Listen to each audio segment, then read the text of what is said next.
Bonjour et bienvenue à ce journal de 7h à la une de l'actualité de ce lundi matin. 25 pêcheurs ougandais arrêtés par les forces navales de la RDC sur le lac Albert. Ils sont accusés de pratiquer la pêche illicite sur ces lacs qui partagent la frontière de l'Ouganda. Une opération militaire qui vise à imposer l'autorité de l'État sur ces eaux. Vous suivrez le porte-parole des FARDC en Ituri au début de ce journal. Également au sommaire de votre secteur, grande et menace de grève étouffée au sein de la Poukine. Ces professeurs ne vont plus aller en grève aujourd'hui comme annoncé. Le gouvernement congolais vient de répondre à leurs revendications. Ils ont perçu les week-ends derniers les compléments de leur salaire de 3 mois. Le détail ici dans un instant. Et enfin, Transco renforce son charroi automobile. Cette entreprise publique vient d'être dotée d'un nouveau lot de nouveaux bus de marque Mercedes. 13 au total. Ces bus ont été montés, fabriqués à Kinshasa. Voilà tout pour le titre.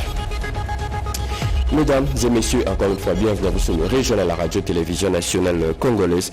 Je le dis au sommaire, 25 pêcheurs ougandais arrêtés par les forces navales de l'RDC sur le lac Albert. Ils sont accusés de pratiquer la pêche illicite sur ces lacs qui partagent la frontière avec l'Ouganda. Une opération militaire qui vise à imposer l'autorité de l'État sur ces eaux, selon les porte-parole des FARDC en Ituri. D'autres détails avec Junior Selemani. Après la menace interne de la milice Zaïre, étouffée dans l'EF par les forces armées, cap sur les opérations de sécurisation de l'espace lacustre congolais lancées sous les vigilants du capitaine de frégate Ekofo Chiko, commandant du 332e base navale de forces navales de la RDC. En 2 jours de traque, plus ou moins 25 sujets ougandais ont été arrêtés sur ce lac qui partage la frontière avec l'Ouganda à cause de la pêche illicite. Le lieutenant Jules Ngongo Chikoudi, porte-parole de FARDC à Ituri, parle d'une opération militaire. Il est question d'imposer l'autorité de l'État sur les eaux du lac Albert. Créer tout au long du lac Albert un bouclier maritime infranchissable qui pourra permettre à ce que de freiner, d'étouffer dans l'œuf toute velléité d'attaquer ou d'insécuriser notre population par certains miliciens et qui violent, qui détruisent l'écosystème, alors que la force navale a la mission de protéger l'environnement, de protéger l'écosystème. Le chef de secteur de Bahéma-Sid, André Takumara, salue cette initiative dans son entité. Notons que l'administration militaire de l'Ituri renforce du jour au jour la sécurité sur le littoral du lac Albert, où l'on retrouve Kasséni et Tchoumia, 2 centres commerciaux importants de la province de l'Ituri, souvent cible des ennemis de la République, dont la détermination de l'administration militaire à veiller sur ces contrées de la province. Grogne et menace de grève étouffée au sein de la Poukine, association des professeurs de l'université de Kinshasa. Ces professeurs ne vont plus aller en grève aujourd'hui comme annoncé. Le gouvernement congolais vient de répondre à leurs revendications. Ils ont perçu le week-end dernier les compléments de leur salaire de 3 mois. S'agissant du dossier véhicule, un plan de distribution est déjà élaboré. On écoute le rapporteur de la Poukine qui fait cette annonce au micro de Grace Maus. Actuellement, pour être honnête, nous ne pouvons plus aller en grève. Pourquoi? Parce que toutes nos revendications adressées au gouvernement sont en train d'être exaucées. Aujourd'hui, les solutions sont là. La paie complémentaire tant attendue a été activée par le gouvernement. Nous venons de bénéficier, ici dans la ville de Kinshasa, les 3 mois ce week-end. Dès la semaine prochaine, toute l'étendue du territoire sera payée. En ce qui concerne les dossiers véhicules, certains de nos collègues sont déjà à l'étranger avec les concessionnaires sélectionnés. Ils sont allés vérifier la disponibilité des véhicules dans leurs entrepôts. Il y a un plan de distribution qui a été élaboré. Je pense que dans 2 ou 3 mois, la reprise de distribution sera effective. Dans le secteur de l'ICI, s'il y a un groupe de nos collègues professeurs qui décident aujourd'hui d'aller en grève, je pense qu'ils ne sont plus des syndicalistes. Ils ont d'autres revendications, peut-être politiques. Mais en ce qui concerne nos revendications, nous sommes objectifs et sincères. Le gouvernement a fourni un effort et le gouvernement des dossiers évolue très bien. Le ministère des Finances a déjà décanté ces dossiers-là en payant l'assurance santé et l'assurance invalidité obsèque. Tous les professeurs aujourd'hui sont libres d'aller se faire soigner dans les réseaux de nos hôpitaux sans problème. On ne peut pas être ingrat jusqu'à ce niveau-là pour dire qu'il y a encore des problèmes qui restent à être résolus. Je pense que le gouvernement a fait cet effort, soyons-en reconnaissants. Transco renforce son charroi automobile. Cette entreprise publique qui vient d'être dotée d'un nouveau lot de nouveaux bus de marque Mercedes, 13 au total. Ces bus ont été montés, fabriqués à Kinshasa et c'est le directeur général de cet établissement, Cyprien Mbéré, qui a reçu symboliquement les clés de ces engins. Plus silencieux, plus neuf, ces bus peints aux couleurs du drapeau national franchissent un à un la barrière de la firme Suprême Automobile, usine chargée de montage et de fabrication. Destination, le parc automobile de l'entreprise Transport au Congo Transco, où ils seront utilisés pour le déplacement de la population à Kinshasa, comme dans d'autres provinces. D'une capacité de 50 places, ces bus, 13 au total, de la marque Mercedes-Benz, viennent renforcer le charroi automobile de cette entreprise. Le directeur général de Transco, le bâtonnier Cyprien Mbéremoba, a reçu symboliquement les clés de ces bus auprès du représentant du vice-premier ministre en charge des transports. Ému de joie, le patron de cette entreprise a rendu des hommages mérités au président de la République Félix-Antoine Tshisekedi et à la première ministre Judith Suminwa pour les efforts consentis dans la survie de cet établissement public des transports. Toutes les fois qu'il y aura des remises de bus, je dirais toujours merci à son excellence Félix Antoine Tshisekedi Tshilombo. Parce que c'est grâce à son esprit managérial, à son sens élevé de coopération que nous avons ces bus aujourd'hui. Ces bus sont à la disposition des agents et cadres Transco qui doivent faire bon usage. Parce que même si on nous amenait 200 000 bus ici, lorsqu'on a de mauvaises foi, les bus ne vont rien produire. Cette nouvelle acquisition porte à 89 le nombre total des bus déjà réceptionnés par Transco sur un total de 230 attendus. Hausse de prix des courses à Kinshasa. Les chargeurs de taxis sont pointés du doigt. Ils ont été accusés auprès du ministre provincial en charge des transports lors de sa descente sur la place Victoire par la population. Bob Amisso a promis de convoquer le responsable des chargeurs et des chauffeurs pour une mise au point dans le tout prochain jour. Pierre Mbouille était dans sa suite. Le ministre provincial des Transports et Mobilité urbaine de Kinshasa, Bob Amisoyo Kalumbila, a conduit une délégation composée des membres de son cabinet et des agents de la division urbaine des transports pour une inspection sur la place Victoire dans la commune de Kalamou. Une inspection qui avait pour objectif de lutter contre la hausse des prix de la course et de combattre les parkings de fortune qui gênent la circulation. Au cours de cette inspection, ces membres du gouvernement provincial de Kinshasa ont constaté plusieurs méfaits, parmi lesquels les associations de chargeurs qui sont complices et même à la base des prix abusifs, la présence de parkings moto et taxibus à proximité du rond-point Victoire, gênant considérablement la circulation et plusieurs flaques d'eau et nids de poules sur la route. Dès ce qui précède, Bob Amisso a instruit ses services de convoquer les responsables de l'association de chauffeurs du Congo ASECO et l'association de chargeurs du Congo ACHACO. Sans oublier la délocalisation de tous les parkings à proximité de la place Victoire. Le bureau de transport du district de Funa est chargé de suivre l'application de la présente et ce tous les matins aux premières heures. La CNPR qui faisait également partie de la délégation doit placer des panneaux pour signaler la délocalisation de ces parkings. Fort de toutes ces mesures, le ministre provincial des Transports s'est engagé à contacter les ministres provinciaux des infrastructures et travaux publics concernant l'état des lieux de la voirie sur la place Victoire. Tous les Congolais appellent à soutenir l'initiative du chef de l'État visant la révision de la Constitution. L'appel est lancé par le roi Mini-Congo de la communauté Soukou. C'était au cours d'une cérémonie traditionnelle. Chimendondo nous explique.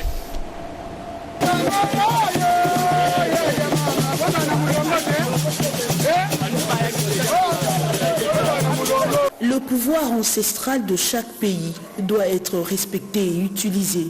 Le représentant des églises autochtones et la communauté Soukou autour du roi Mini-Congo Fabrice Kavabioko Zombi valorise et démontre aux Congolais l'authenticité, les valeurs ancestrales et tous de soutenir le chef de l'État dans la démarche de changement de la Constitution pour l'avancement et le développement de notre cher et beau pays.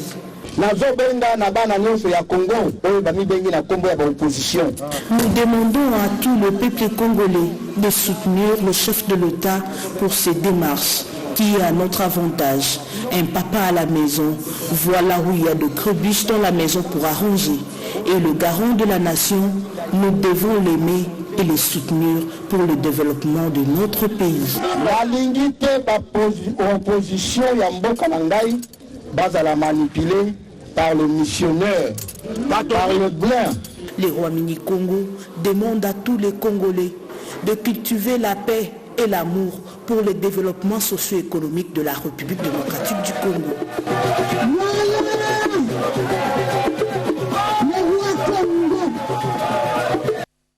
Récolter, traiter et diffuser des informations dans les règles, une cinquantaine de journalistes et techniciens d'une chaîne privée de télévision viennent de renforcer leurs capacités pendant une dizaine de jours. Des formations dispensées par les animateurs de l'UNPC Kinshasa. Gaëtan Magalano pour plus de précision. Outiller intellectuellement une frange de la jeunesse congolaise en les dotant de techniques journalistiques efficaces et de meilleures connaissances médiatiques, aptitudes professionnelles indispensables, à même de les amener à savoir récolter, à traiter de manière rationnelle et à diffuser correctement une information. Telle était l'une des articulations phares et objectifs principaux qui visaient à atteindre la session provinciale de l'Union nationale de la presse du Congo, UNPC Kinshasa, et maître John Mbayan Tilta, président national du Emergico et promoteur de la chaîne de télévision JMTV, qui fait de l'entrepreneuriat de jeunes tels que prônés par le chef de l'État, son cheval de bataille. À cette fin, ils ont co-organisé pendant une dizaine de jours une session de formation, de recyclage et de renforcement de capacité à l'intention d'une cinquantaine de journalistes, techniciens, monteurs, caméramens, réalisateurs et autres membres de corps de métier de JMTV, qui portait sur le technique journalistique efficace d'une bonne couverture médiatique, session qui s'est clôturée par la remise de brevets et attestations à une quinzaine de lauréats et apprenants. Il convient de souligner que bien avant cette cérémonie de remise de parchemin aux récipiendaires, cérémonie rehaussée de la présence remarquée de parents, amis et connaissances de ces lauréats, une visite guidée de tout le compartiment locaux et services a été effectuée par Jean-Marie Kassamba, en sa qualité de président provincial de l'UNPC Kinshasa, qui était accompagné de Pierrot Mbouyou Saïdi, secrétaire provincial. 85% de personnes vivant avec handicap recourent à la mendicité pour survivre en RDC, une situation qui provoque leur discrimination. Chiffre révélé au cours d'un atelier de formation de communication digitale et de lutte contre le discours de haine organisé à l'intention de PVH. Mamita Bangoulou était sur place. Le 3 décembre de chaque année, une journée dédiée aux personnes vivant avec handicap. Occasion aussi bien indiquée pour la MONUSCO en organisant cet atelier de formation en communication digitale et la lutte contre la désinformation, mais aussi contre les discours de haine dans leurs milieux respectifs. Autour du thème pour cette formation consacrée à la sensibilisation des centaines de personnes handicapées et vont dans différents domaines d'activité. Circonscrivant l'événement, Madame Aïssa Tondeye Laba a rappelé en précisant que cet atelier s'inscrit dans la dynamique de l'atteinte des objectifs de développement durable à l'horizon 2030. 85% de ces personnes qui vivent en situation de handicap sont obligées de recourir à la mendicité. Dans cette situation, elles font face à la discrimination et bénéficient de très peu d'aide au regard de leurs besoins. Peter Ngoy, le responsable de la structure d'Esquisse Boss, a pour sa part indiqué que cet atelier vise à outiller les personnes vivant avec handicap à devenir des acteurs du changement, alliés de l'inclusion dans leur communauté respective. Pendant les exposés des différents animateurs de modules, c'était une autre étape de partage de leur expérience sur les réseaux sociaux. La remise des bourses aux participants qui ont excellé avec distinction dans les ateliers était le couronnement de la fin de cette formation. Merci beaucoup Eric Kidjoke pour toutes ces belles images. La présidente de la structure CRICO, Stéphanie Chimbombo, à la rescousse des enfants malades internés à l'hôpital pédiatrique Kalembe-Lembe, elle leur a offert 2 cadeaux en cette période de fin d'année. Regardons. La veille des festivités de fin d'année, près de 200 enfants internés à l'hôpital pédiatrique de Kalembe-Lembe, dans la commune de Lingwala, ont célébré la fête chrétienne de la Saint-Nicolas. C'est là grâce à l'appui de la présidente du Cercle des réformateurs intègres du Congo, Stéphanie Mbombo. Celle-ci a remis des jouets et autres présents aux enfants, question de les faire oublier les soucis de santé dont ils sont victimes. Nous avons prévu de faire le lobby pour cet hôpital, pour que les partenaires dans le cadre de lever des fonds humanitaires, nous puissions lever des fonds pour l'hôpital pour que les enfants puissent avoir un bon soin, un cadre qui correspond vraiment à la vie des enfants, qui ne donne pas la tristesse en venant, leur donner juste un sourire. Me rendre compte de la situation de l'hôpital, ce qui se passe et qu'est-ce qui en manque. Si la fondation peut faire quelque chose, pourquoi pas.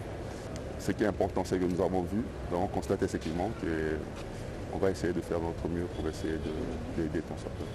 Impressionnée par les dévouements du personnel de l'hôpital pédiatrique de Kalembe-Lembe, Stéphanie Mbombo, accompagnée de la star de la NBA, Didier Mbenga, a lancé un appel à des personnes de bonne volonté pour soutenir davantage cette institution sanitaire de renom. Encore un chiffre dans ce journal, 48, c'est le nombre de personnes formées en criminologie et de police judiciaire.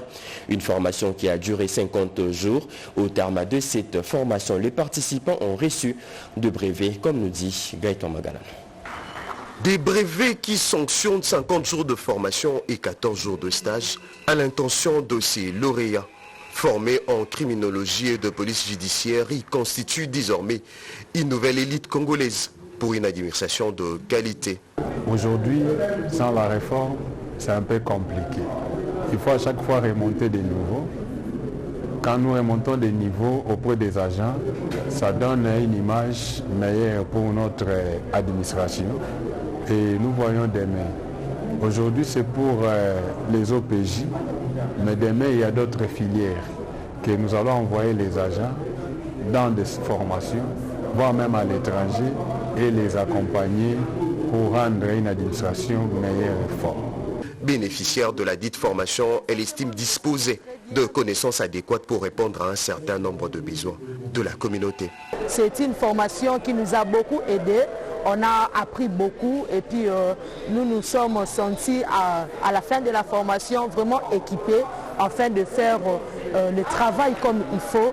Parmi les invités de marque, le ministre provincial de ZTP et le président de l'Assemblée provinciale de Kinshasa qui ont encouragé le lauréat.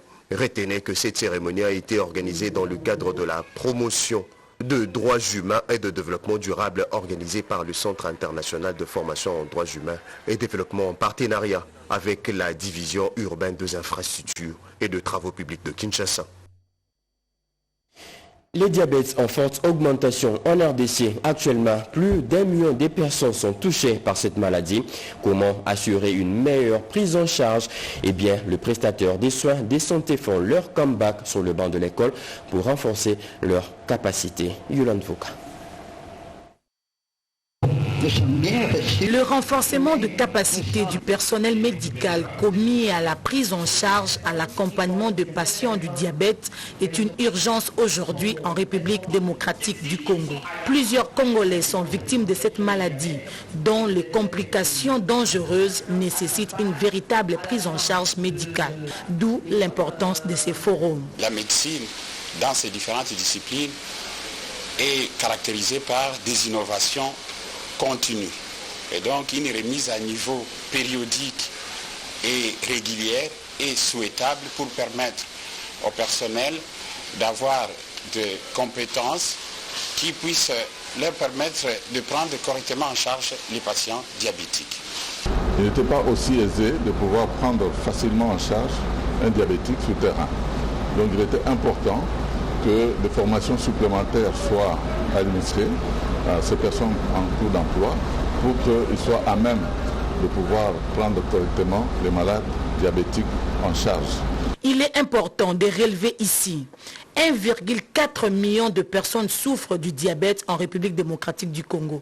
Un chiffre très inquiétant qui pourrait augmenter dans les jours à venir si les mesures conséquentes ne sont pas prises. Le diabétique a besoin d'un soutien intégral au niveau physique, social, au niveau moral et au niveau des ressources matérielles également. Cet atelier a bénéficié de l'appui financier de Sanofi pour sa réalisation. Intensifier la vaccination pour lutter contre les infections invasives connues sous l'appellation de la fièvre thyroïde, c'est l'une des recommandations formulées au terme d'une conférence internationale tenue dernièrement à Kinshasa. Plus de 134 pays du monde ont pris part à ces travaux, comme nous dit Marie-Chimène Kamoka.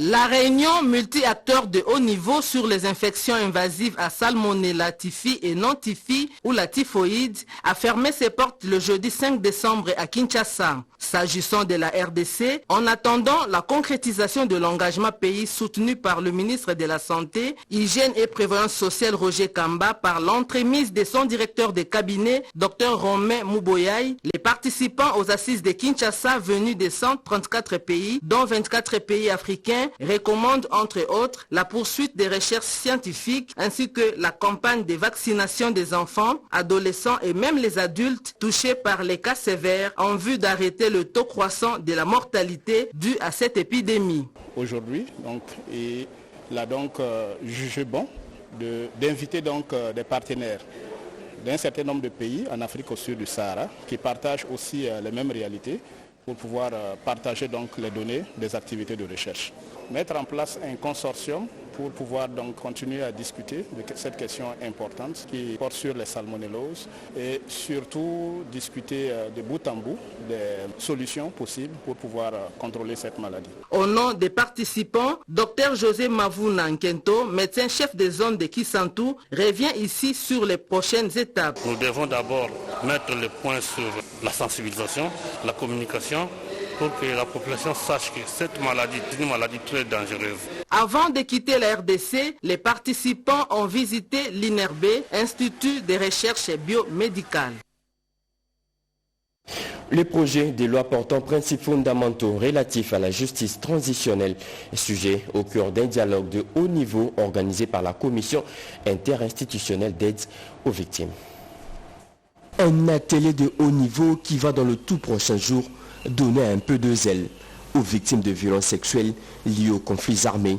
Tout au long de cet atelier, ces participants composant en majorité de la société civile vont apporter de petites retouches sur les différents textes de la justice transitionnelle afin de les adapter aux besoins de ces victimes durement touchées. Cette initiative de la Commission interinstitutionnelle d'aide aux victimes et appui aux réformes SIAVAR vise tout d'abord d'avoir un cadre complet de la justice transitionnelle en RDC, estime son coordonnateur. Il faudrait apporter tous les autres piliers qui constituent la justice transitionnelle, notamment la vérité, la justice, les garanties de non-répétition.